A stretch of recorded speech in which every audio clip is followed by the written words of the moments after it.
pouco tempo. Agora mesmo eu diría que hai máis de 2,5 millóns de euros que están proxectados no desenvolvemento turístico da comarca, 1,5 millón a través do PSTD da Ruta dos Viños Milenarias, tamén a través das axudas a proxectos tractores. Houve 4 proxectos que se beneficiaron aproximadamente con 400.000 euros para vincular adegas con gastronomía, o que poder facer produtos de no turismo.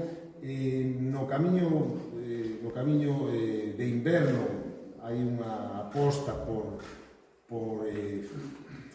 promover a seguridade vial, e en todo o camiño vamos investir alrededor de 600.000 euros para eliminar puntos negros onde o camiño conflue con estradas, e tamén as axudas para concellos de menos de 10.000 habitantes, as que optan 8 concellos, porque o Barco ten máis de 10.000, pois teño que decir que son aproximadamente os 300 concellos que pode optar, e de Valdeorras vanse beneficiar 5. Foron moi hábiles, 5 concellos moi hábiles, porque a verdade é que son axudas non competitivas, hai que estar moi pendentes, e a verdade que para un valdorres como min é un orgullo o interese que mostran os concellos de menos de 10.000 habitantes de Valdeorras por ter axudas e apoio para o desenvolvemento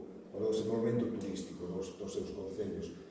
Tamén nos podemos referir aos concertos do Xacobeo, que este ano tamén chegarán as dúas vilas máis populosas da comarca, o Barco e a Rúa, pero tamén haberá actuacións en prácticamente todos os concellos da comarca. Isto nos vai permitir que a nosa tempada turística se alongue quizás un pouco máis, e tamén potenciar a temporada alta do verán, que oferta complementaria que nos permita que veñan máis xente a visitarnos.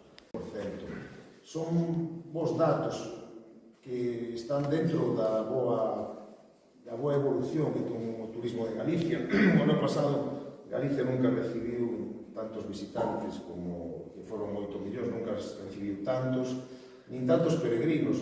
Houve preto de 500.000 que recibiron a Compostela. É un bom momento para o turismo de Galicia e un bom momento para o turismo de Valdeorras, que